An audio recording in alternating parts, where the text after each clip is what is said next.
Too Many DMs presents The Children's Adventure, Part 10, Suffocating Loss. Thomas, you're on your way to the entrance, okay?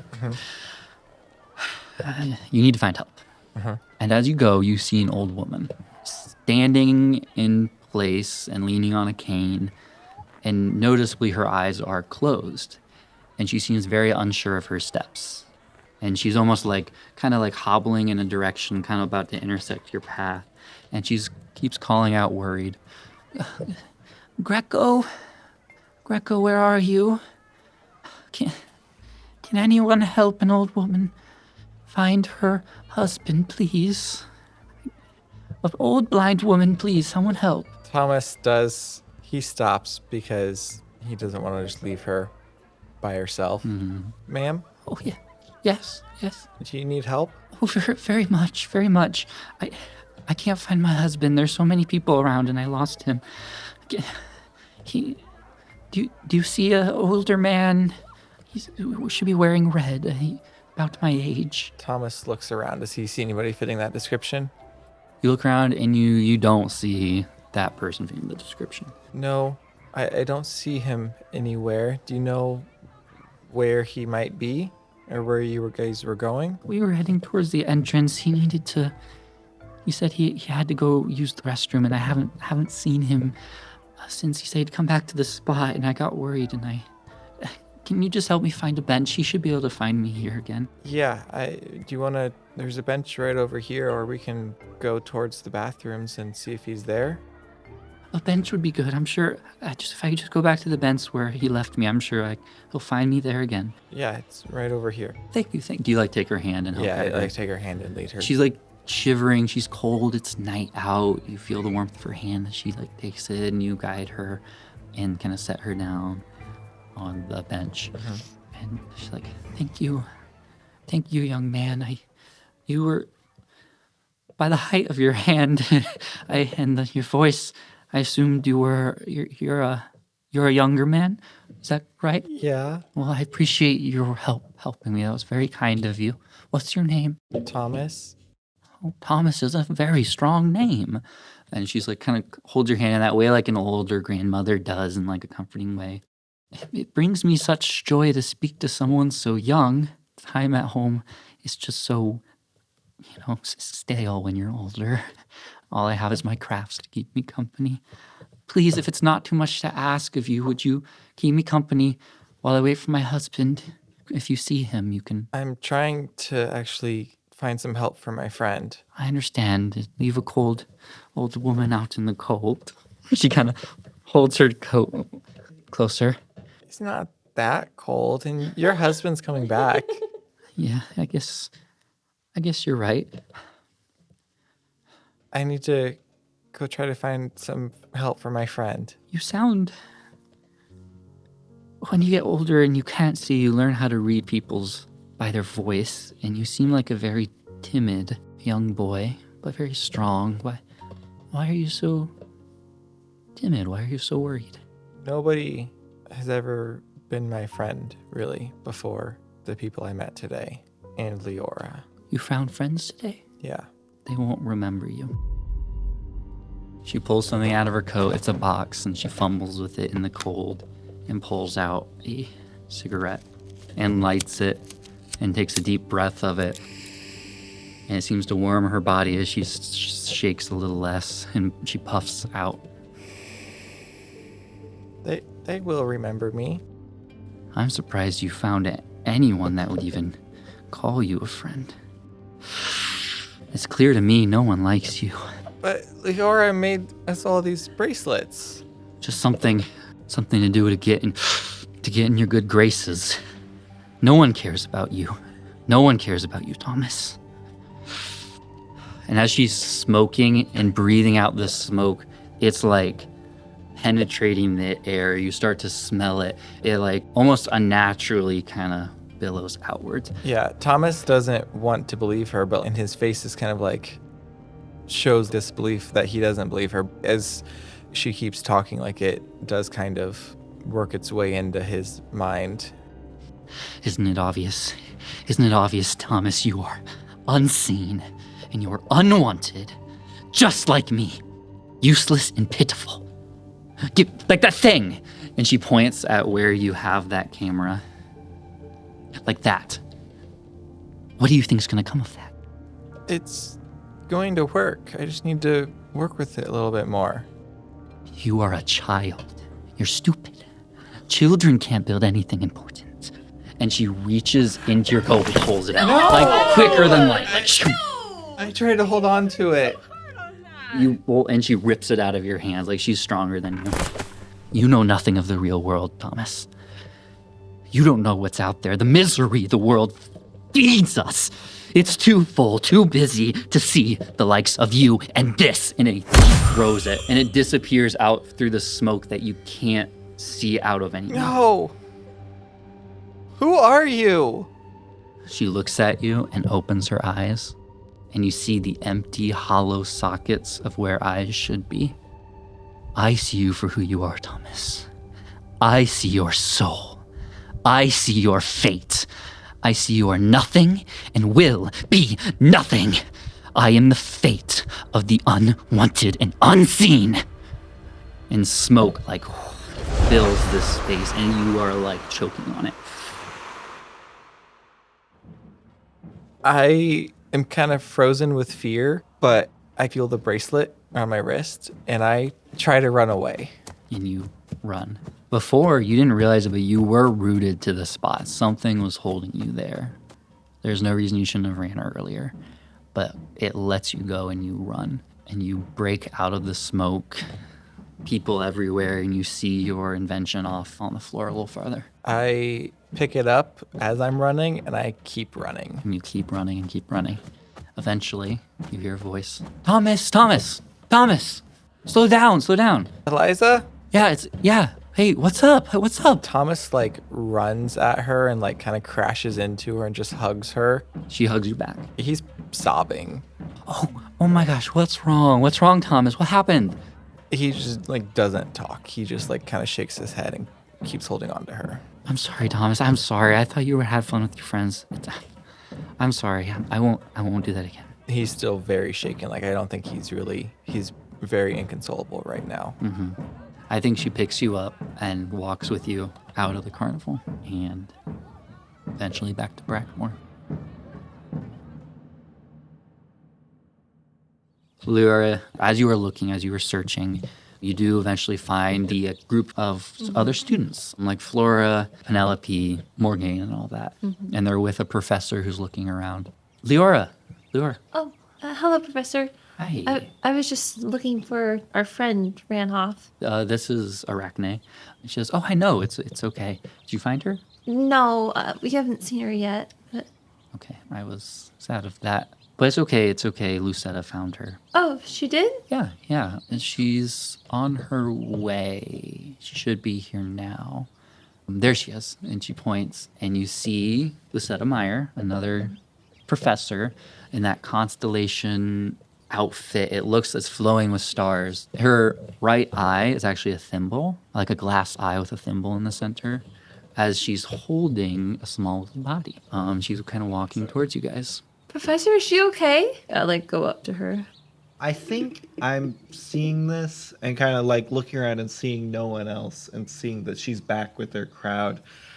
And I kind of look up at the stars in the night sky and see Droga stars, and then look over at the mountain and just go, I should probably go home.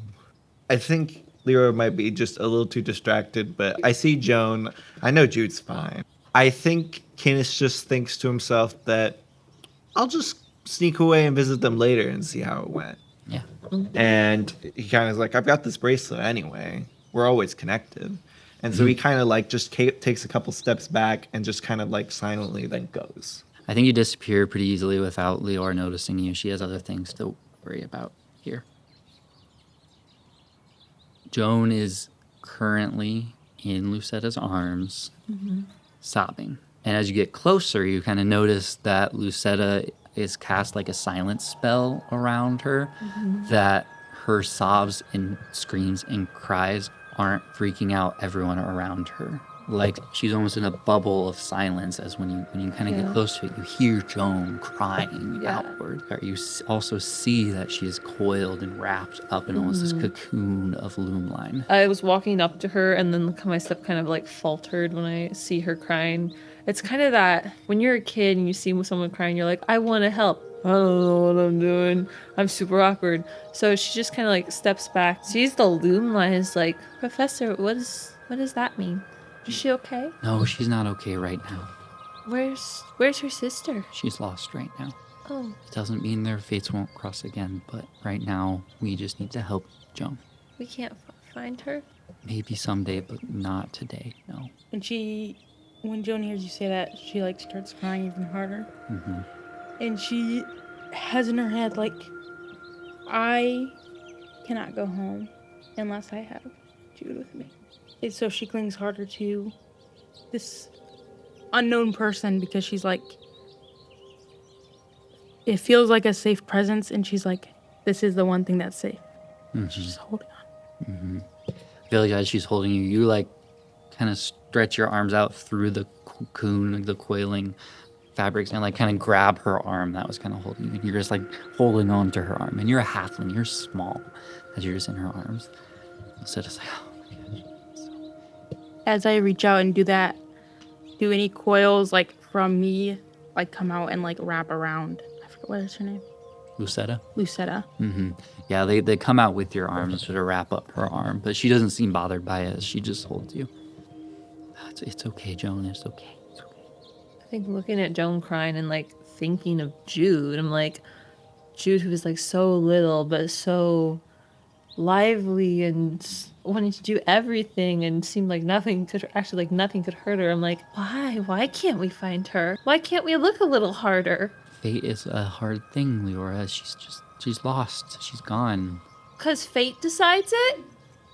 That's not fair. I know, Liora, but she's really far away right now.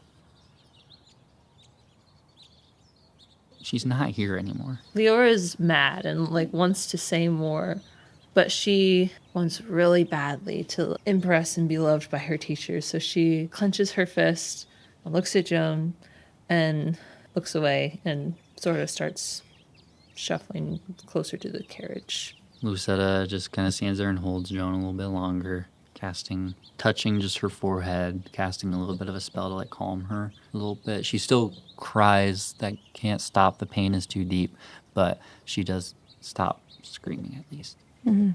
And Joan, the rest of the night for you is a blur. You just seizing with sobs, unable to process these coils. What are they? They are holding you so tight.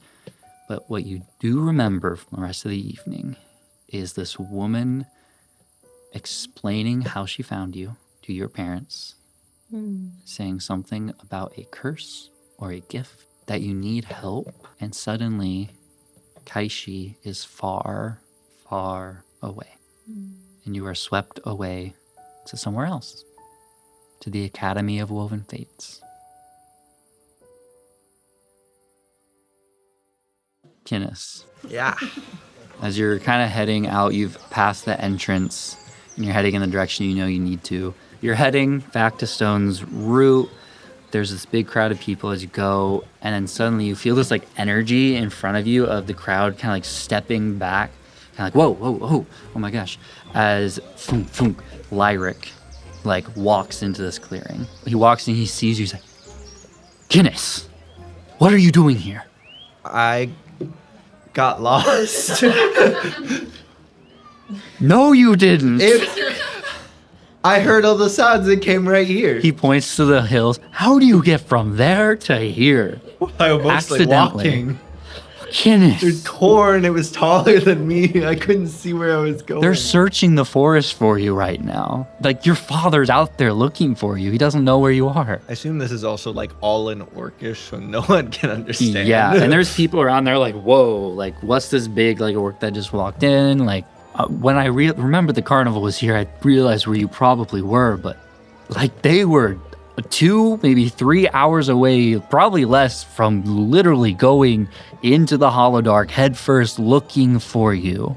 Well, I wouldn't go there, because out here I'd get I'd be less in trouble, so it's okay. He just looks at you like I wouldn't go there. he is a little upset, but mostly he is really just happy you're okay. And he's not your father. He's not your mother. It's not his place to punish you in any way. He's a brother. And he's just happy you're here. And he just sighs, like, oh, Kinnis. Just tell us, at least me, if it needs to be a secret when you have to run off like this. You just scared us a lot. But I didn't okay? mean to be this lost for this long. He just looks at you. And like, Sorry, there's been a bad influence. They told me to lie. you don't lie to your shield brothers. That's the worst thing you can do. But I'm happy you're okay, Kinnis. And he shoves you into the dirt. I stand up and I go shove him. You shove me like steps back. Shoves you again, straight into the dirt. I stand back up and I start throwing corn at him. You're like, oh, those are sharp. Oh my gosh. Everyone else sees us yelling in an orcish, and then now we start fighting each other. Nice. You guys have a little bit of a tussle. People around you are shocked, a little worried, and eventually I think Liora just picks you up and you guys just head. Thomas, what'd you have in mind? After the long train ride back and back at the orphanage and after a short night's sleep, at some point in time the next day, I'm in the boiler room, like in my little makeshift workshop, working on the camera. And after some tinkering, I get it open and I look inside, and on a sheet of silk is a picture of all of us.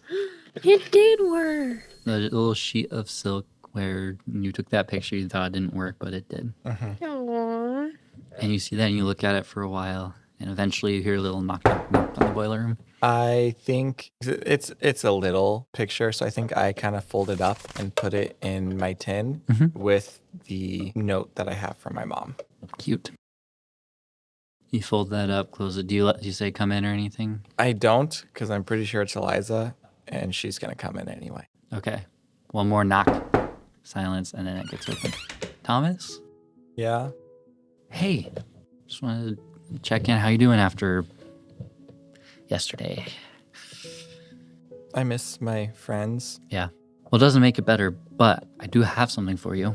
What is it? She pulls out a little vial, kind of like shakes it up. Well, that little bubble fiasco at that estate we went to kind of inspired me to make this. She gives you a little the vial. It's a like bubble concoction. Like it'll put it in something, it'll bubble like crazy. I thought it could be fun. I don't know. Thank you. You're welcome. Yeah, it was fun to make. I was in my room and I was trying to figure out what activated it, and there was a lot of bubbles. I'll just say that. I bet your room is super clean. She laughs. It is now. Yeah, it is now. Hey, I just wanted to say I'm sorry for throwing that on you earlier about the leaving. It was kind of sad, but I think it'll be okay.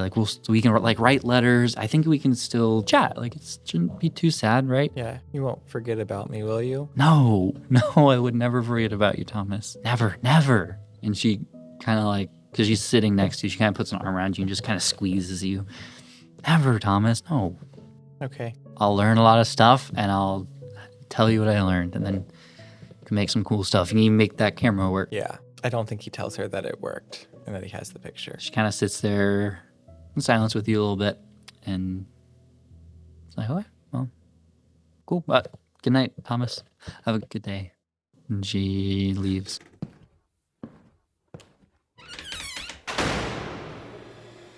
No one After she leaves, he opens up the tin again, and in the lid of it is a part of the ticket that says unknown, unheard, unseen. Useless